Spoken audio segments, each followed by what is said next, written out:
Good evening to you and thank you for joining us on tonight's program. You are tuned in to Newswatch on Hope TV, where you look and live.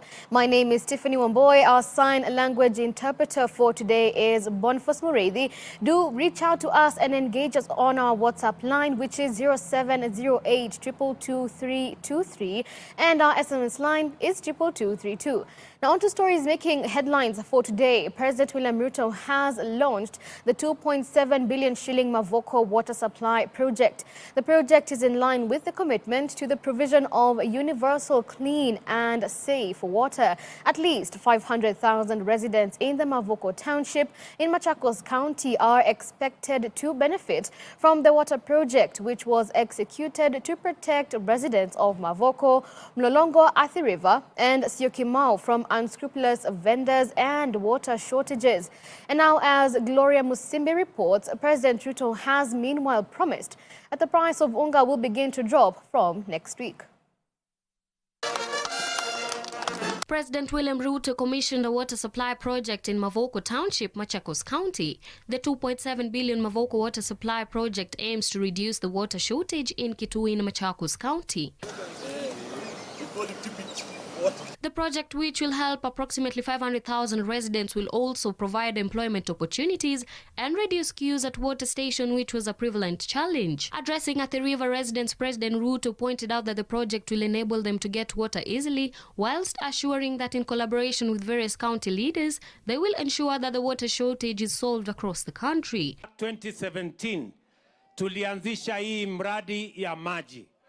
Watu wengi hapa Mavoko, Athi River na sehemu hii yenu mpaka Kenanie hawakuwa wanapata maji ya kutosha. Tukaweka hii mpango ya shilingi bilioni 2.7.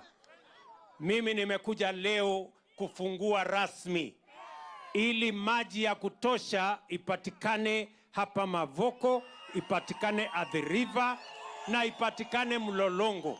Following Governor Wavinya Ndeti's appeal, the head of state has a guarantee to ensure the construction of the Machakos Stadium is reinstated and launched in 2024 after the construction is completed. Bwana Mweke yuko hapa ambaye ni permanent secretary wetu ama principal secretary wetu ambaye anahusika na hiyo maneno. Sasa wewe Bwana Mweke, enda tafuta milioni 100 ulete kwa hiyo stadium, tujenge, tumalize.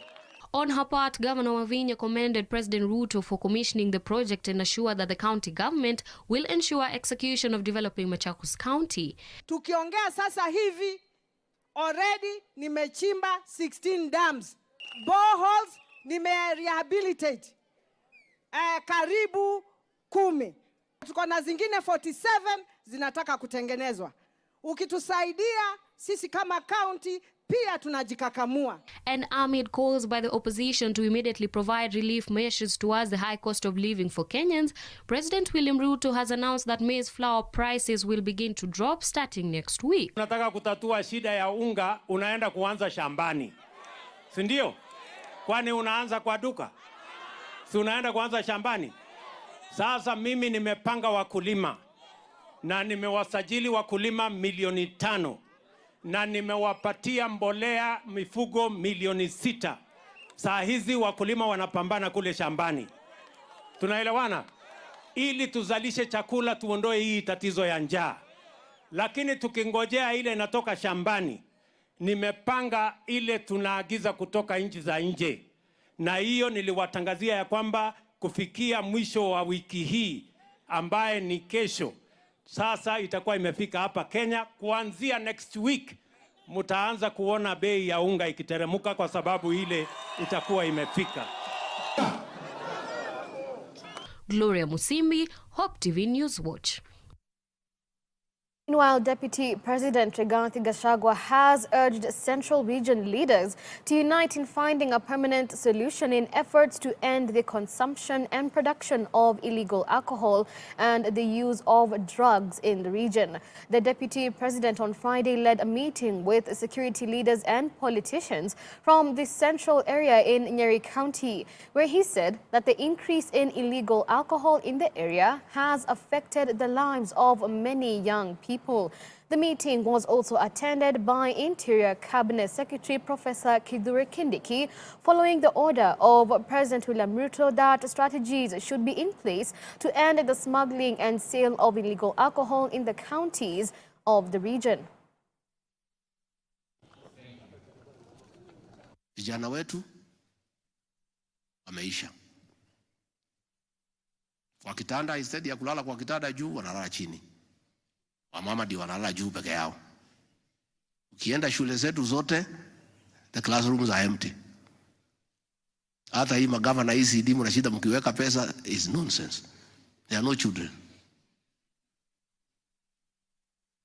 Because this ethanol inakuja ikiwa mixed, inamaliza all the systems kwa hivi vijana wetu. All the batteries are down. Hata ikiwekwa charge, they cannot pick. So, our women are crying. It is not right. It is not fair. It is not acceptable. We must deal with it as leaders. And we are here, we are all leaders.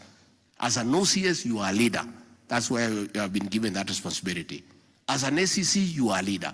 County Commissioner, when kiongozi. I want to assure you, Your Excellency, for us, we are aligned to the vision of the President and yourself to make sure we get Kenya out of this menace.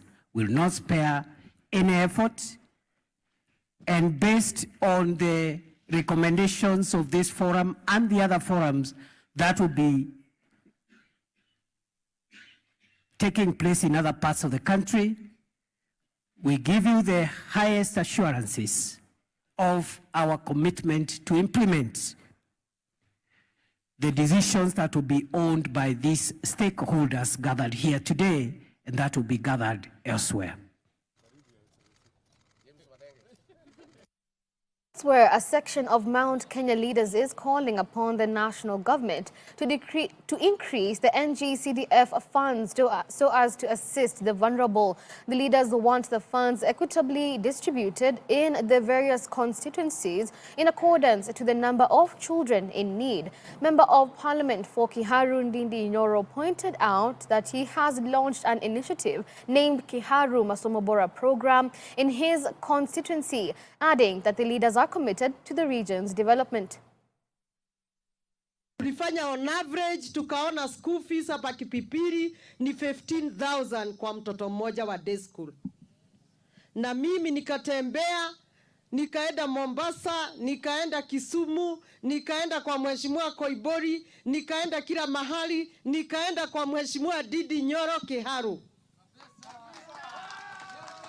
Nikapata school fees wanalipa shilingi 1,000. Nikasema kama inawezekana Kiharu, mbona isiwezekane Kipipiri? Ni basari ambayo iko mzuri sana. Wanafunzi watalikuwa nalipa only 2,000 per term hapa Kipipiri. Hata pale Kiharu tuko na mfumo kama huo unaitwa Kiharu Masomo Bora program. Tukifanya hii mienendo ni kuonyesha ya kwamba viongozi wengi ambao wamechaguliwa wako na nia ya kusaidia sana maneno ya masomo na wanaonyesha kwa vitendo. Lazima raundi hii tunapigania watu wa Mount Kenya pamoja, tumeshikana tukiongea na lugha moja. Mimi nakushukuru Mheshimiwa Wanjiko Wamhea, sababu hata wale wabunge wengine labda wajaanza hivi watakuja pia kuona haya na waanze vile katika constituency zao. Now, the government is moving to extinguish conflict between Centum Investment Company and the local community over ownership controversies of an 800-acre piece of land in Vipingo Sisal Plantation in Kilifi County. Addressing the press, the newly appointed County Commissioner Josephat B. Watt stated that the government has commenced investigations into the matter, noting that the status quo remains until investigations are concluded.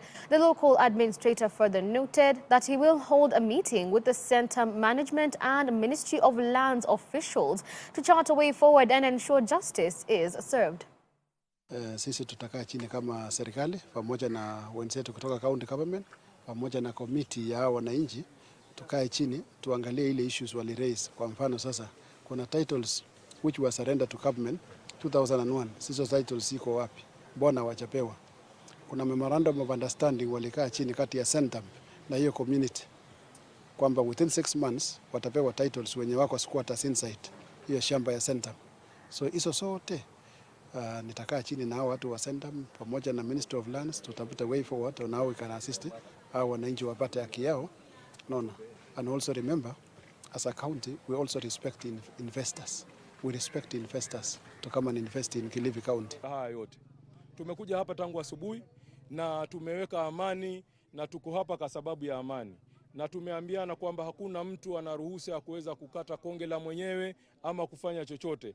Sisi tunataka kung'ang'ania masuala haya tukiwa tunatumia sheria, na tunajua kwamba sheria. Viongozi wetu wa Coast Province wangekuwa ni watu wa kwanza kabisa kusimama na hawa maskwota ambao wako mahali hapa. Na huu mwito sisi tunauita hapa leo, tunaita huu mwito umfikie rais wetu wa Kenya, kwa kuwa yeye ni hasla.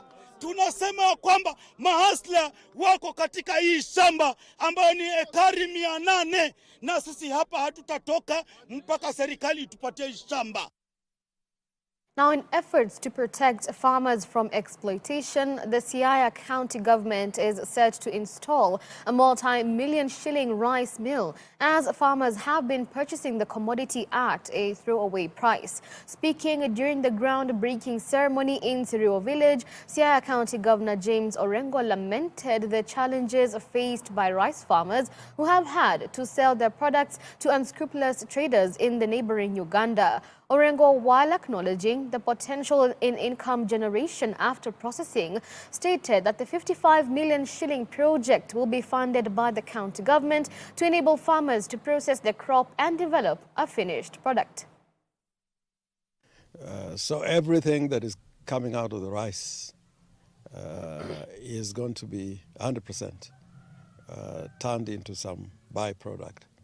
So the mill is also going to handle packaging. We're going to be able to package the rice in 1 kilo packets, 2, 3, 4, 5 onwards. But also we will have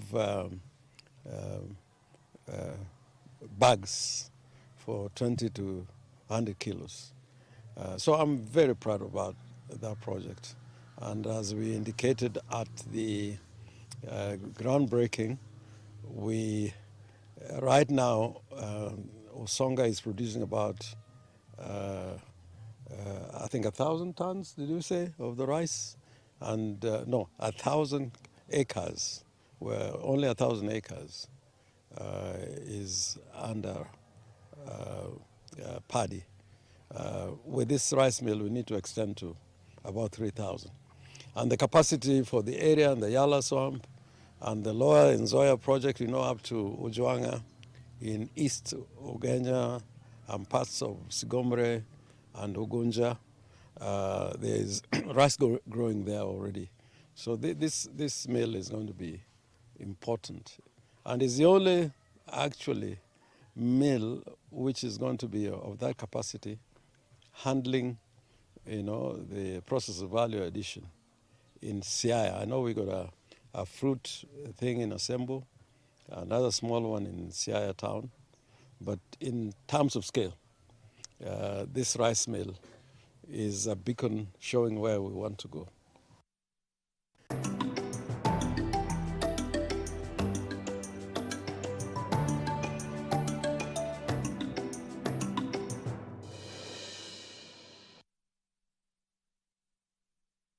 Our business news for today. Standard Chartered Kenya has partnered with Somo Africa in a 60 million shilling access to finance program to provide small ticket loans to disadvantaged women.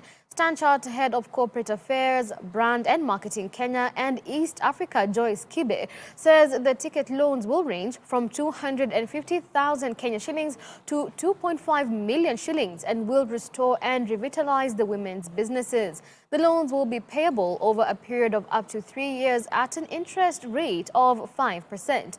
The Access to Finance program aims to enhance entrepreneurship skills, empower the beneficiaries to grow their businesses in competitive sectors, sectors and support access to formal financing opportunities. The beneficiaries will also receive mentorship, financial and business training to ensure long-term support for their businesses and facilitate sustainable development. Today, we're excited to be launching our Women's Access to Finance program in partnership with Standard Chartered Foundation, where we are looking to invest in women-led enterprises within SOMO's portfolio that are ready to grow and provide them with the support system they need to be able to do this. To date, we've been able to award 25 ladies, and we've been able to support 50 women in terms of the mentorship. The total money we've been able to disburse to date is about 30 million.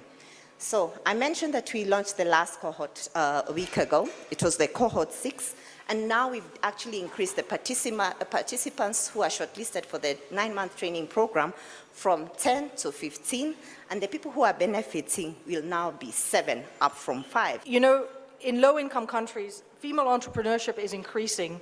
There are about 8 to 10 million formal and medium entrepreneurial enterprises with at least one female owner. So that's a big number, right?